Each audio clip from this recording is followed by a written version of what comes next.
extra drive time for all of us, and it's just not safe for you to be over there. So please, if you don't live over there, please don't come over to take a look. We just keep the area clear for us. If you do live over there and you don't need to be out and about, please don't be out and about. We got one more day of red flag weather to get through. It ends in the morning. That doesn't mean the threat is over. It just means that the winds are gone and the humidities are coming back up, which is all good. But if you don't have to be in the way, please don't be in the way. And I want to thank everyone for, I kind of sound harsh, but the reality is we need the access to get in there. I want to thank everyone for listening to us. We know it's tough out there, but we're doing the best we can to get you back as safe and as quick as we can. If you need to find out any of the latest information on the glass fire, you can go to srcity.org/glassfire. And any additional updates for fire-related information is available on Facebook at Santa Rosa FD and Instagram at Twitter at Santa Rosa Fire. Thank you. And next from the Sonoma Sheriff's Office is Sheriff Mark Essek. Good morning. I have a relatively brief update for you as well. Our staffing remains relatively the same at the Sonoma County Sheriff's Office. We have 36 regular deputies on duty every day, patrolling, doing normal patrol, and they're being supplemented with an additional 50 deputies. So we are fielding 86 deputies per day currently to patrol areas, including evacuation zones, to keep property and homes safe while folks are evacuated. With the red flag warning through Saturday, it is possible that more evacuations could be coming. We realize that creates a lot of anxiety and stress for people, but one of the best ways you can deal with that anxiety and stress is to be prepared. As we've talked about numerous times before, that includes making sure you have fuel in your car, making sure that your personal papers, belongings, and pets are prepared to go, and that you have a plan. Secondly, you can also check on your neighbors and make sure that they are doing the same things that you're doing. Yesterday, I had a brief opportunity to tour part of the burn area with the utility crew. One of the things that I noticed that I wanted to make sure the public understands and why we are so adamant about staying out of evacuation zones is there's a considerable number of trees down where tree crews were working to try to clear roads, power lines down, telephone lines down, and I was really amazed by the amount of heat that continues to radiate out of some areas that look as though they are not burning, but there's a tremendous amount of heat still coming out of those areas. So please give those folks a chance to get in there and do those cleanups, make infrastructure repairs so that when it is time to get back to your homes and your properties to check on them, that you can do so safely. We understand that this is stressful. We ask for your continued patience, and we thank you for your patience and trust in us as we try to work through this. You can follow the Sheriff's Office on Instagram, Facebook, and Twitter for updates, and also you can look at evacuation mapping at socoemergency.org. Thank you very much. Speaking next from the California Highway Patrol is Captain Aristotle Wolf. Thank you, Jonathan. Good morning, everyone. My name is Aristotle Wolf. I'm your local CHP commander here in Sonoma County. The CHP continues to support its law enforcement and firefighting and emergency services partners with mostly traffic control points throughout Sonoma and Napa counties. To reiterate what Sheriff Essek said, it's absolutely imperative that you understand that these points are there for a reason. Even if it's not in a burn scar area, there are reasons these places are closed. If it is in a burn scar area, it's most likely extremely dangerous to try to enter. People have been very understanding about that, and we really appreciate it. But we're going into the weekend where different folks have different travel plans, and these are normally at routes that are very popular to travel on the weekends. They're simply not available. Highway 29, much of it is closed in Napa, along with the Silverado Trail. Highway 12, Arnold Drive, Calistoga Road, much of it's closed. Those are places that you may think you can travel normally. It's just not a good weekend for it, so please keep that in mind. Thank you for your support, and we'll talk soon. Next from the CAL FIRE Sonoma Lake Napa unit is Unit Chief Shauna Jones. Good morning. First off, I just want to say thank you for tuning in. A lot of information is being shared here today, and I have a bit more. Damage inspections were reported today at 30% of the land has been covered doing these inspections. We're at 558 destroyed structures and 108 damaged structures. CAL FIRE, when we have incidents such as this, we order what we call our DINS teams. They are damage inspection teams.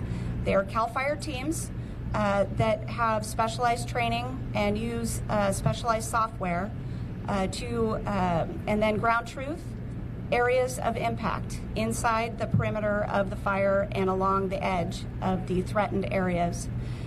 They determine whether the structure has been damaged or destroyed, and this serves two purposes. First off, the data that we collect is given to our counties and cities in order for them to start the recovery process. Secondly, we collect data that allows us to determine the type of structure, the type of building materials, the type of roofing, all of the materials for building that structure, what that was, so that we, as a department, the State Fire Marshal and CAL FIRE can both work together to better serve and provide expectations for building materials for future. Right now, the fire, as I mentioned, is 30% that they move through 30% of the land to do these damage assessments. It's a large fire, and you know that.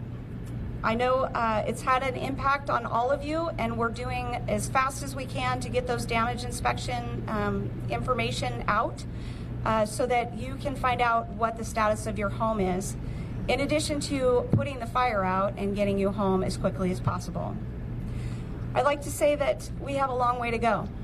This fire is only 6% contained. It's 60,000 acres plus. So I'm asking for your patience. We all are. I want you to please continue to monitor your alert and warning systems. We still have some fire weather. We still have a lot of active fire. You need to really have your heads up and really pay attention. I ask for you to take a look at readyforwildfire.org. Not only is that for preparing you to leave, but also there's information in there when you actually get to come home. So please take a look at that.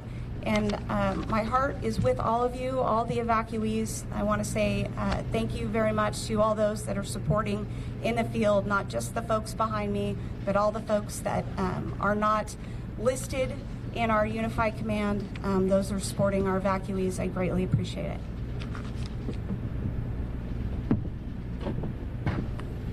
Our final speaker this morning, CAL FIRE Incident Management Team 3, Incident Commander Billy C. Hi, good morning. Obviously, the glass incident is a complex incident. It's impacted, as far as fire damage, 2 different counties, 3 different cities, multiple communities have been impacted. Damage destroyed, and damaged structures, with population that's been evacuated, several road closures, including road closures in Lake County, so that adds a 3rd county to this. This has been a unified team effort, one mission, one fight for this entire incident. We work collectively. As we progress through this wind event, the team has plans made and prepared to search force resources in case we have any fire that wants to escape our current containment lines. As the days come, we anticipate better weather conditions as related to fire conditions out on the line. We're looking forward to decreased winds, decreased temperatures, increased humidities, which will give our firefighters and our boots on the ground a fighting chance to gain additional perimeter control and start to bring some normalcy back to these impacted areas and get people back home where they belong. Thank you. We're happy to answer any questions you might have. Chief Jones, the 30% coverage, was that all software or surveillance and some of that ground work as well? So just the question was related to the 30%, was it just the software or was it ground as well? So the damage inspection teams have covered 30% of the entire area of our fire. So that is ground truth, field, in the field. And would that then be primarily the area that burned first? So they were concentrating in the Oakmont area of Sonoma, and the Angwin Deer Park area is where their first look has been.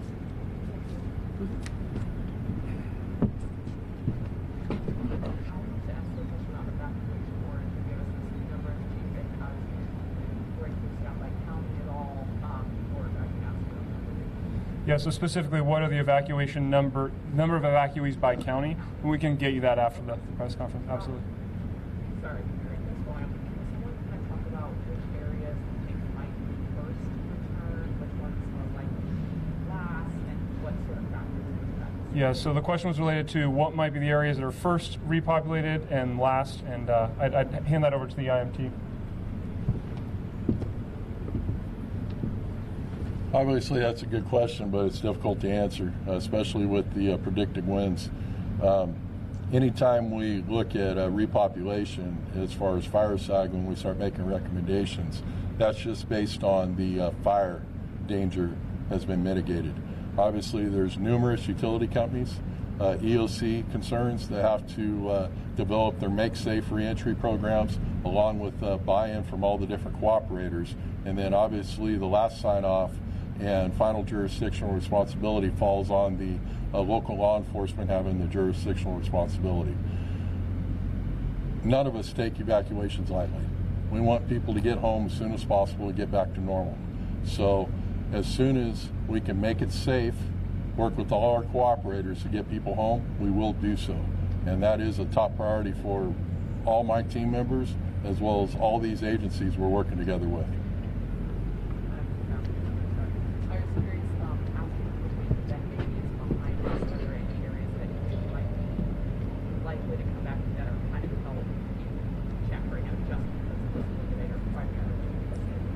So the question was related to after this wind event is concluded in relation to evacuations, areas that are likely to be repopulated after this wind event is... Sure. There's nothing. Yeah. Sorry, I think this is hard to hear again. Can anyone walk us through what the meteorologists are telling you now about sort of not hour by hour necessarily, but what we're anticipating from now until tomorrow in terms of when we're going to see the wind issues peak, whether there's been a change in terms of the elevation of the wind? Just specifics about weather over the next 24 plus hours, and Chief Brunt will be best for that. So on all of our vegetation fires that we have, incident management team assigned, we have also an incident meteorologist assigned directly to that incident, and they're highly qualified, highly trained individuals, not only as meteorologists, but also in particular with regards to fire and how that meteorology and fire science mixes. So on this one, again, we have our meteorologists. We work hand in hand with them. In fact, in our operations trailer, they sit side by side with us. So we use them as a valuable resource. And every day our troops are briefed directly from the mouth of that incident meteorologist. And throughout the day, throughout the hours and the minutes, literally, even before he walks in to give a briefing, he's checking the latest and greatest based on the science. So with the red flag warning, not only is it that individual that makes the decision, but it's a group of meteorologists in that geographic area. So in this particular area, they consult with a variety of the National Weather Service offices.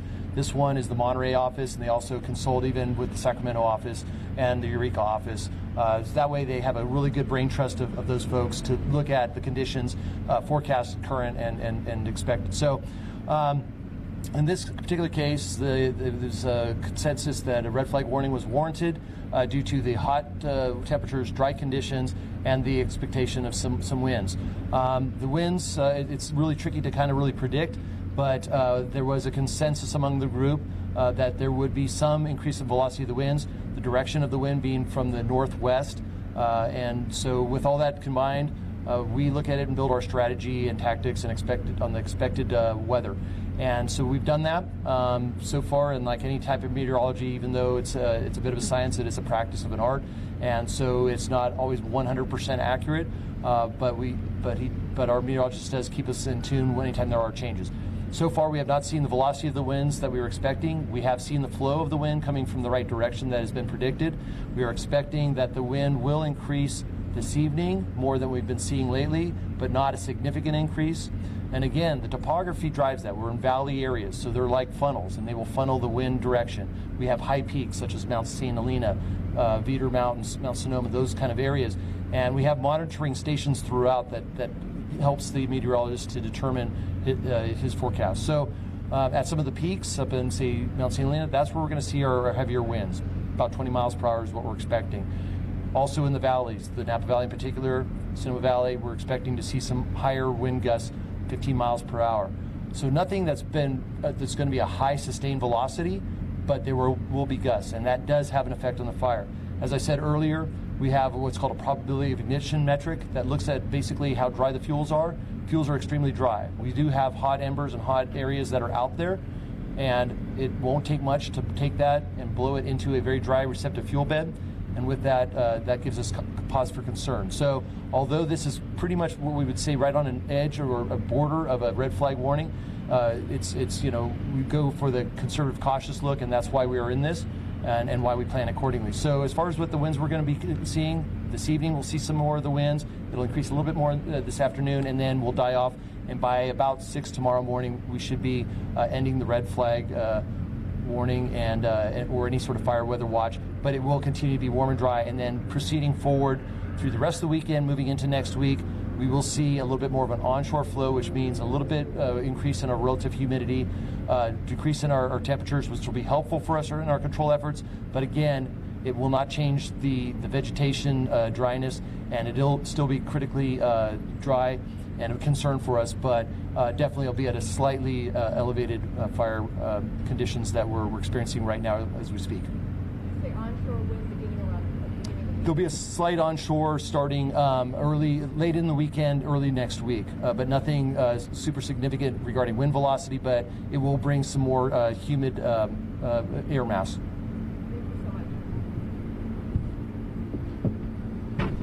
All right, everyone up here is available for one-on-one questions after the conclusion of this press conference. I'd like to transition now to the Spanish language version and invite up our speakers.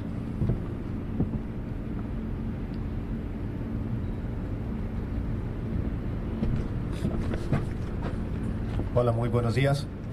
Gracias por estar aquí con nosotros. Me llamo Antonio Negrete, soy uno de los voceros asignado aquí al incendio Glass. Estos son los últimos números de hoy, el 2 de octubre. Para el tamaño del incendio, estamos en 60,000 acres con 148. El porcentaje de contenimiento ha subido a 6% y totalmente los bomberos asignados aquí al incendio Glass, 2,517. Tenemos 22 helicópteros asignados al incendio que ya han tirado casi 4,000 galones de agua sobre el incendio y aviones que han tirado 80,000 galones de la pasta colorada que se usan para extinguir el incendio. Ya les quiero presentar a mis compañeros de los varios departamentos de oficial aquí en la área. La primera persona que le quiero presentar es Juan Valencia, sargento con el departamento de sheriff aquí en el condado de Sonoma.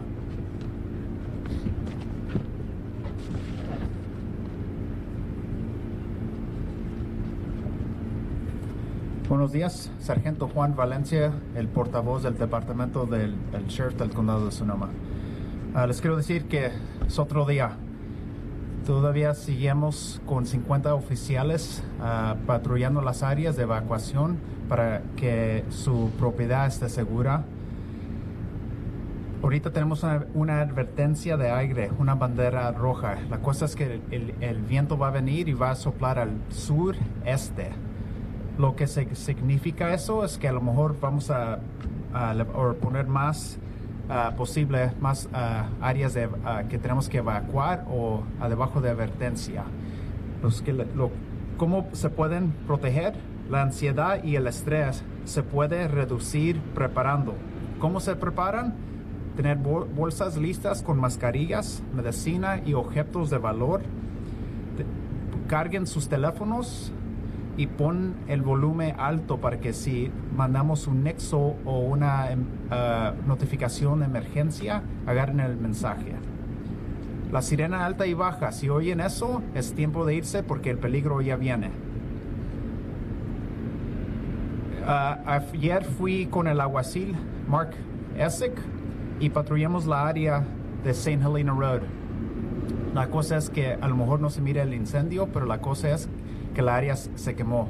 El incendio pegó duro, tenemos líneas de electricidad bajas, árboles que todavía se están quemando y se están cayendo al suelo. Miramos que PG&E y el Departamento de Carreteras están trabajando duro y muchas horas para que la área esté segura, para que regresen a sus hogares. Queremos que los síganos en Facebook, Twitter y Instagram para toda la información. Y también les quiero decir que las áreas donde tenemos patrulla de caminos o los lugares donde pegó el incendio, no queremos que vayan allí. No queremos turismo de desastre. Lo que estoy diciendo es que no queremos, si no tienen negocio en esa área, no queremos que vayan allí a tomar fotos de casas o cosas que se quemaron. La cosa es que personas perdieron casas, tenemos que darles esa paz. Y les quiero también decir que se cuiden a ustedes y a sus familiares. Gracias.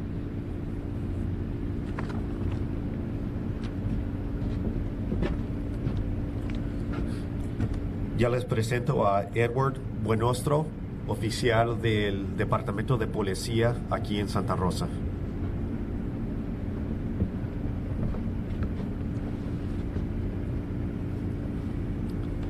Quiero empezar agradeciendo a la mayoría de los integrantes de nuestra comunidad que han seguido las órdenes de evacuación y han permanecido fuera de las áreas evacuadas.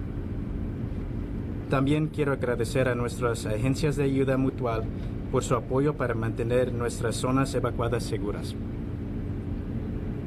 Anoche, en la ciudad de Santa Rosa, no hubo robos ni saqueos en las zonas evacuadas. Sin embargo, seguimos encontrando individuos, en su mayoría residentes, que intentan entrar ilegalmente a las zonas de evacuación obligatoria. Recuerden que las órdenes de evacuación significan que es ilegal entrar en estas zonas. No muevan las barricadas, no caminen o suban a las zonas evacuadas y por favor no exija que le dejen entrar en las zonas evacuadas a nuestros oficiales. Ellos están haciendo su trabajo y están intentando ayudar a mantenerlos a salvo. Es totalmente entendible que los miembros de la comunidad quieran volver a sus casas y estamos trabajando para que eso suceda más rápido, eficiente y seguro posible. Les pedimos que tengan paciencia por un tiempo más, mientras nuestro equipo de seguridad pública completa las evacuaciones necesarias y otros detalles para asegurar que su regreso a casa sea seguro. No hay cambios en las órdenes de evacuación o advertencias existentes en Santa Rosa en este momento. La última información de evacuación con una mapa detallada y una herramienta de búsqueda de domicilio está disponible en srcity.org/evac updates. No hay cambios en el número de residentes evacuados. Esos números son para la ciudad de Santa Rosa: 12,925 residentes bajo la orden de evacuación y 22,631 residentes bajo aviso de evacuación. Una vez que sea seguro hacer cualquier cambio en esas órdenes de evacuación, la ciudad notificaría a los residentes usando Nexo y nuestras cuentas de medios, redes sociales. Por favor, asegúrese de estar inscrito para recibir alertas de Nexo enviando un mensaje de texto con su código postal al 888-777. Gracias por su tiempo.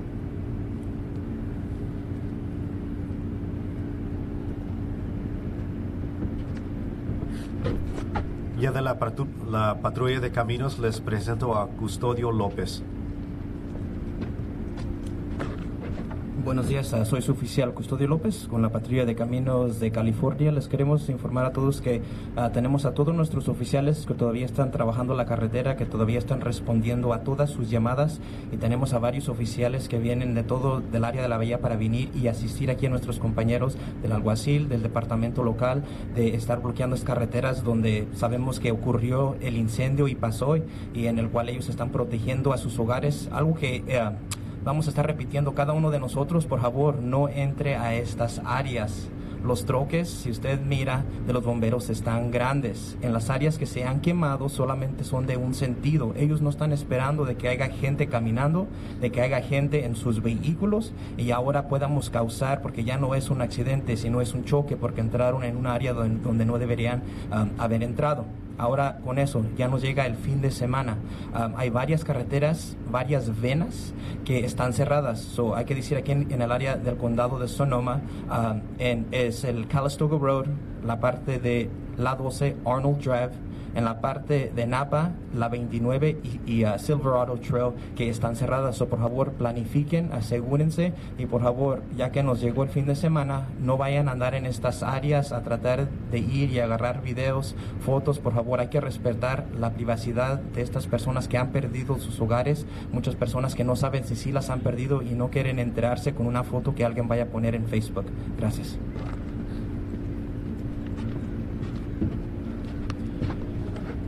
Y luego ya les presento a Guerrero López, bombero de la ciudad de Santa Rosa.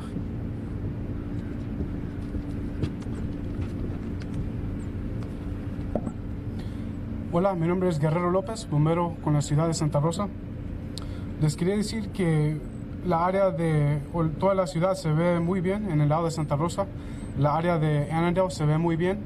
Tenemos muchos camiones y patrullas en esa área. Todavía tenemos todos nuestros bomberos protegiendo la ciudad o trabajando en la quemazón. Y como dijeron aquí los oficiales, por favor no entren a la ciudad si no tienen razón por qué estar aquí. Necesitamos todas las carreteras abiertas para meter los camiones. Y también les quería recordar que la advertencia bandera roja seguirá hasta mañana a las 6 de la mañana. Y eso es más para las áreas donde hay montañas aquí en el norte de la bahía y en la área de esta quemazón Glass. Y últimamente les quería recordar de nuestra página de internet srcity.org/glassfire para más información. Nuestro Facebook es @SantaRosaFD y nuestro Instagram y Twitter es @SantaRosaFire. Y también otra página que les quiero enseñar es readyforfire.org. Ahí tienen información de qué hacer antes y después de un incendio. Y últimamente les quería decir gracias por su apoyo durante este tiempo duro.